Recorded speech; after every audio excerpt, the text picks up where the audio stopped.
Well, I think we should look into this man, Lenin. Vladimir Ильич Lenin. He was born Vladimir Ulyanov in Simbirsk in 1870. That's now Ulyanovsk, if any of you are traveling. He studied law, but then in the 90s, late 90s, his brother Alexander made an attempt on Alexander III, the emperor at that time, with a bomb, and failed and was hanged for his efforts. And this radicalized young Vladimir. He left his studies and eventually went underground. He traveled to St. Petersburg and began organizing Marxist movements. Of course, he was like every other intellectual at the time, studying Marx and Engels, socialism. And he was arrested for sedition. He spent 3 years in Siberia. In 1898, he married Nadezhda Krupskaya. Now, she was also a prisoner in the same camp where he was, and about a year after they were released, they married. They were fellows in the cause. Between 1900 and 1905, he was out of the country, in Europe mostly. He couldn't stay, he'd be arrested all the time. And he was working to develop the Social Democrat Party. And they had their first Congress of that party outside of Russia. He was now calling himself Lenin. He'd given up his family name.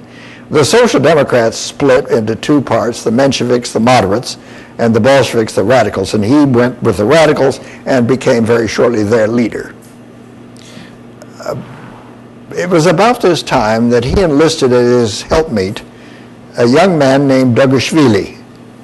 Dugashvili was short and tough and street smart and a bit of a thug, and he was absolutely devoted to Lenin, absolutely idolized him. So he would do anything Lenin, and Lenin and Bukharin and the others needed help. So Dugashvili becomes their hitman. Whatever they needed done in a rough sense, he did it. Well, of course, then came the Russo-Japanese War. We know about that. The St. Petersburg Bloody Sunday, where all the people were shot down innocently. And then Lenin returned in 1906, well, the next couple of years, in and out of the country a number of times. Every time he got started, he would be arrested or nearly so and had to flee. And at 1903, Dugashvili himself was imprisoned in Siberia. And then, of course, World War I broke out. Lenin was in Switzerland at that time. And in 1917, the Tsar abdicated, brought an end to the monarchy, and of course, the new provisional government formed under Kerensky and Lvov. The Bolsheviks, as I have said, were too weak to take over at that time. And Lenin came in at that time, tried to get it going, but it didn't work. He went out of the country. The Germans now thought, now this is the thing to do. We'll support this man because we want to bring down the Russian government. This will make them vulnerable and weak, and we need no more activity in the East. So let's do what we can to foment a revolution. So they funded an effort to get Lenin safely back into the country. Well, of course, in October that occurred with the Bolsheviks taking over the Duma, Lenin at the head of them, and the provisional government collapsing. The Petrograd Soviet was formed at that time, and Lenin was now ruling, he and Trotsky together, by fiat as dictators. And then, of course, they struck the Brest-Litovsk Treaty, which pulled them out of the war with Germany, and they moved the government to the traditional antique capital of Russia, Moscow. They abandoned Petrograd, and eventually, as you know, Petrograd was changed again to the name of Leningrad. You probably knew it as that. It was the August of 1918 when Lenin had gone to the rally in the morning and then one in the afternoon and was leaving it. He just stepped out on the sidewalk and was entering his vehicle when 3 shots rang out, 2 of them hitting him. It was the work of Fanny Kaplan, a young Jewish woman who was a member of the Socialist Revolutionaries. Now, the Socialist Revolutionaries were separate from the Bolsheviks and the Mensheviks. They were more traditional Marxist. They wanted to see a government by all. That's what communism means, a government by everybody. And they saw Lenin and Trotsky and Bukharin and others trying to form a dictatorship, a pyramid with them and to control at the top, and they didn't want this. So they were setting about to bring down this Bolshevik effort. And Fanny Kaplan sacrificed herself to do that. She was hauled off to the Lubyanka, beaten, taken into the alley, and shot to death. Well, Lenin recovered. One shot hit him in the arm, which was not critical, the other into the neck and jaw, which was very serious, and it was a long recovery. He never fully recovered.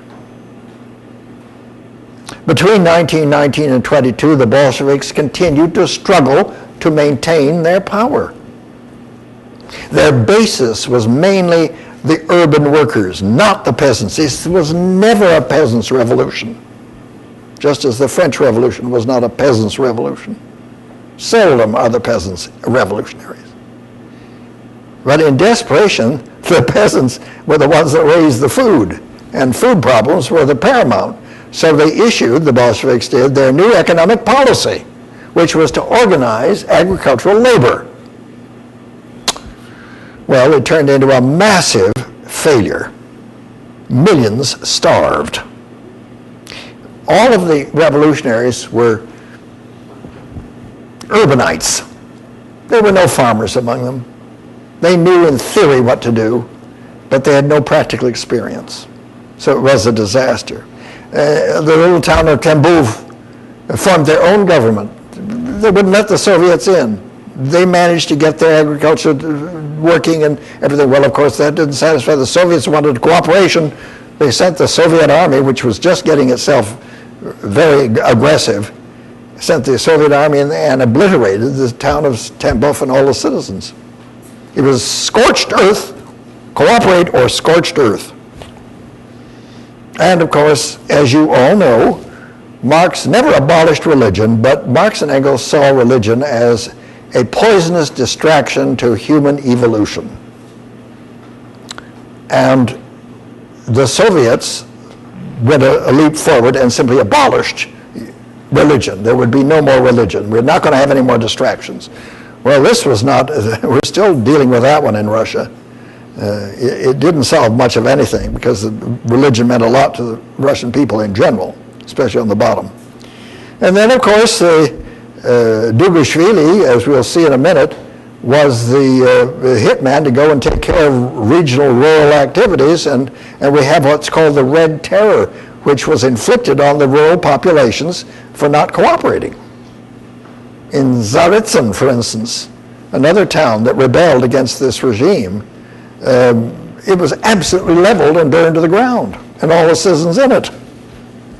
Tsaritsyn eventually renamed Stalingrad, so you know what that town was. Well, in 1922, this is all short, very short period of time, Lenin had his first stroke.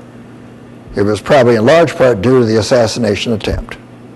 And he began to hand over leadership. He had to have some successor to Dugashvili, who had been his right-hand man, his support, and did everything he wanted. He was the only man that he thought he could trust. And Lenin gave his last Party Congress speech that year. But at the end of the year, he had a second stroke. And now Dugashvili began to protect him from the outside world. Didn't let people into it. Well, he was, very ill and dilapidated. In the early part of 1923, the party announced the Union of Soviet Socialist Republics. This is the first time that title was used because they managed to gain control in most of the stands, by the Afghanistan, Kyrgyzstan, all the stands. And it was declared. But during that year of 23, Lenin realized that he had made a terrible mistake with Dugashvili. Dugashvili was using him, Lenin, to climb to ultimate power. And he planned to expose Dugashvili at the next party congress in his speech, denouncing him. And he rewrote his will, exposing Dugashvili as as what Lenin thought of as a total disaster. But he was now surrounded by Dugashvili's nurses and guards and supporters. In March, he had his third stroke and lost power of speech, so he couldn't talk. Dugashvili moved him to a Gorky sanatorium. Gorky's a nice place. This is where they had their dashas. The big powers in the government went there and had, it was a nice place. And the sanatorium was very nice. But Lenin was there in his room with Dugashvili's nurses and guards. He never saw anybody. And in July of the following year, he lived almost a year, he had his fourth stroke and died. Vladimir Ильич Lenin was the genius of the Russian Revolution. He was a profound thinker. He was a pragmatic revolutionary. He was remorseless in the pursuit of his goals, no questions. And to some, he was a humorless fanatic. He was not sentimental. There was not a germ of sentimentality in the man. He was definitely one of the greatest leaders in modern times.